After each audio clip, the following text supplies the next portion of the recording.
तो दोस्तों Q&A की एक नई वीडियो में आप सबका स्वागत है। जिन साथियों ने हैशटैग बोलो राजगुरु जी के साथ मुझसे सवाल पूछे हैं, उन्हीं सवालों के जवाब इस वीडियो में देने वाला हूं। नमस्कार साथियों, मैं हूं आपका अपना साथी राजगुरु जी।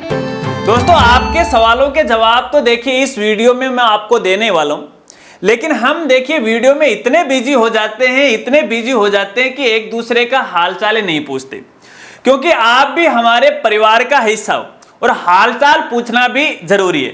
तो सबसे पहले तो सभी साथी जो ये वीडियो देख रहे हैं उनको बताना है कि आप कैसे हो, आपका परिवार कैसा है, क्योंकि आपके जवाब से मुझे बड़ी संतुष्टि हो मिलेगी। इसके अलावा यहाँ पे एक और खास जानकारी मैं आपको देना चाहूंगा।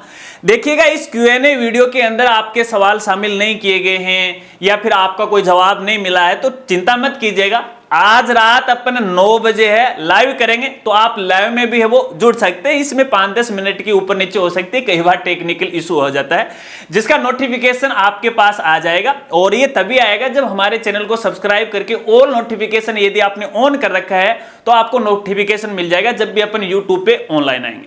चलिए, आपके सवालों का सिलसिला है वो शुरू कर लेते हैं और देखते हैं कि आज किस साथी ने मुझसे क्या क्या पूछा है। और आज के हमारे पहले साथी हैं जिनका नाम है योगेश, और ये पूछते हैं, सर जी मेरे वाले राशन कार्ड अप्रूव हो गए लेकिन जन आधार नंबर पुराना वाला है, नए वाले का नंबर नहीं आया। मैंने जन आधार कार्ड मैपिंग भी की और जन आधार कार्ड में राशन कार्ड को लिंक भी किया था। तो योगेश, मेरे बात ये समझ में नहीं है, जब मैपिंग कर दी तो मेरे ख्याल से पुराना जन आधार नहीं आना चाहिए। यहाँ पे कोई ना कोई टेक्निकल इशू जरूर हो सकता है, या फिर ये भी हो सकता है कि आपका जो पुराना जन आधार है उसके अंदर आपके परिवार के जो नए जन आधार के अंदर जो मेंबर्स आपने जोड़े हैं उनके जन आधार या फिर आधार कार्ड है उसके साथ लिंक हो। तो देखिए, ये तो देखने से ही पता लग पाएगा, ऐसे तो मैं आपको क्या बता सकता हूं। फिर भी एक बार आप ट्राई कीजिएगा, खुद देखिएगा, SSO ID से लॉगिन करके देखिएगा।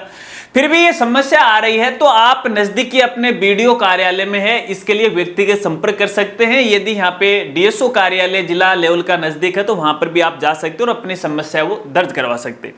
हालांकि इस प्रकार की समस्या है मेरे और किसी साथी की नहीं आई, फिर भी अपन देखेंगे, एक बार आप देखिएगा। फिर अगर समाधान नहीं होता तो मेरे साथ इंस्टाग्राम पे जुड़ेगा, कोई ना कोई समाधान निकालते। चलिए अगले साथी का सवाल लेते हैं और पूछने वाले हैं RJCU जिब्बी। अजीब नाम रख रहे हैं यार, क्या नाम है, खैर कोई बात नहीं। इनका सवाल यह, सर मेरे इस साल 10th में 87 बने हैं और मैं प्रतापगढ़ से हूं, क्या मुझे टेबलेट मिलेगा या नहीं और कब मिलेगा?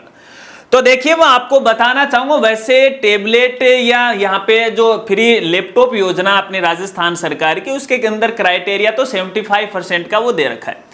लेकिन ये जरूरी नहीं है कि सभी कैंडिडेट को जिन्होंने 75 या इससे अबव नंबर प्राप्त किए हैं 8वीं 10वीं 12वीं के अंदर, उनको सबको मिल जाएगा, क्योंकि जो टेबलेट मिलेंगे वो निश्चित मिलेंगे, तकरीबन 30,000 के लगभग मिलेंगे।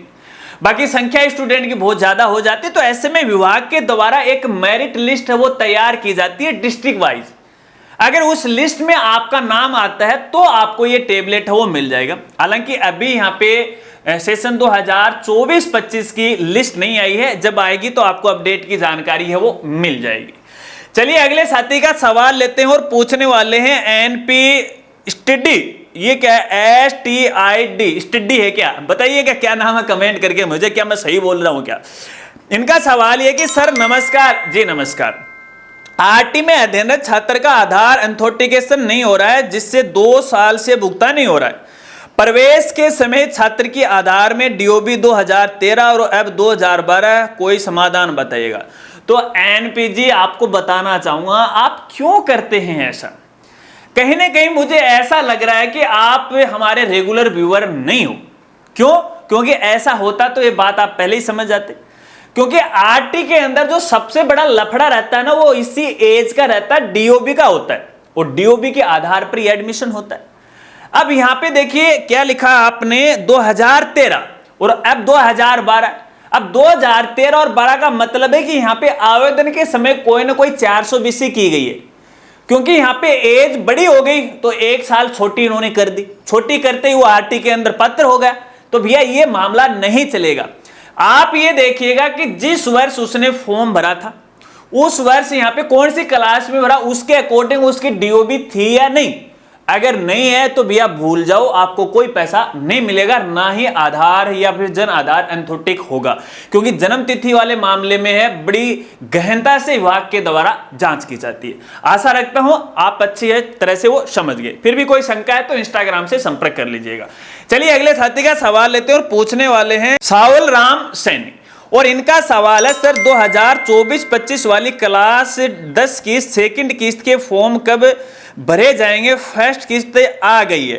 तो देखिए मैं आपको बताना चाहूंगा सैनी जी, अभी यहाँ पे जो पुराने सेशन के जो ये मान लेते हैं कि फर्स्ट किस्त के लिए जो फॉर्म में किसी प्रकार की कोई गलती हो गई थी या द्वितीय किस्त के लिए पिछले सेशन की नए सेशन की, तो उसका अपडेशन का कार्य चल रहा है और ये 10 अगस्त तक है वो चलने वाला है। ठीक है, तो यहाँ पे अभी जो सेकंड किस्त के हैं या फिर अपन यूं कहें कि सेशन 2025-26 में दोबारा फॉर्म कब भरे जाएंगे, तो इसमें देखिए थोड़ा टाइम है वो लगता है। देखिए इसमें सितंबर या अक्टूबर का भी समय लग सकता है, लेकिन जैसे ही अपडेट आएगा आपको 100% है वो जानकारी दी जाएगी। आप चिंता मत कीजिएगा, शर्त इतनी है कि मेरे साथ आप जुड़े रहे हमारे चैनल के साथ, और हमारे जितने भी सोशल मीडिया प्लेटफॉर्म है सब पे मैं आपको जानकारी दूंगा।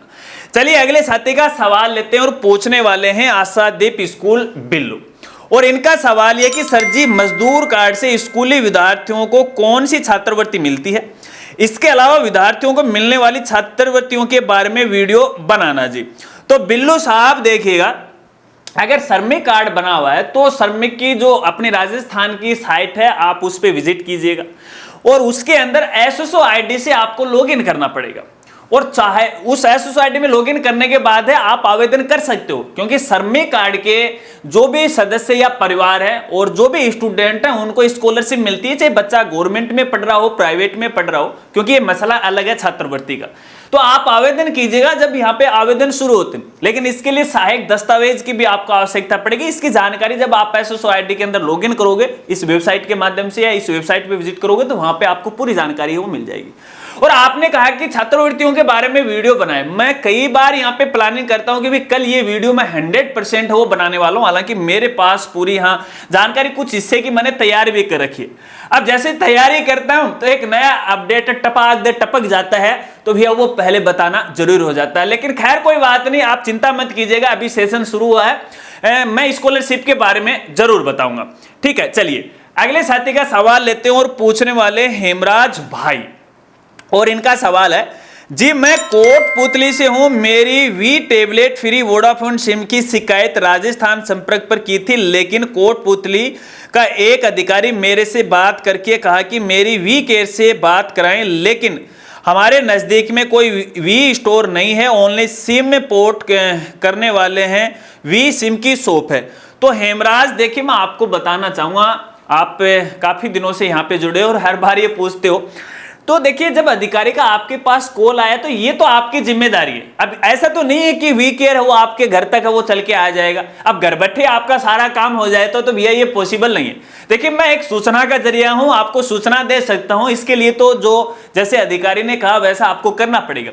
और मेरे ख्याल से देखिएगा हर जिले के अंदर, हर ब्लॉक के अंदर, हर तहसील के अंदर है वी केयर का, या कोई भी कंपनी क्यों ना हो उन सबका यहाँ पे ऑफिस होता है। अगर आपको मालूम नहीं है तो आप उनकी वेबसाइट पे जाएगा या फिर टोल फ्री नंबर पे कॉल कीजिएगा, लोकेशन डालिएगा, आपको अब बता देगा कि आपके नजदीक में कौन सी वी केयर है। ठीक है ना, आशा रखता हूं अब आप समझ गए।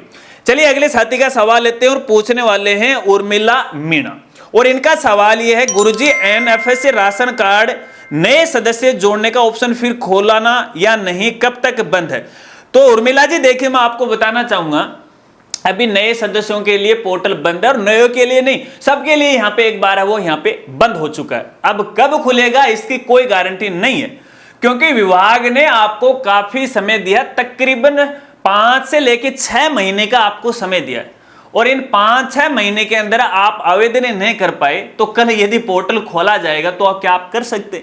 मेरे ख्याल से आप नहीं कर सकते, क्योंकि आप अपनी जिम्मेदारियां नहीं निभाते। हो सकता है कि मेरी बातों से आपको बुरा लगे, लेकिन आप एक्टिव नहीं हो।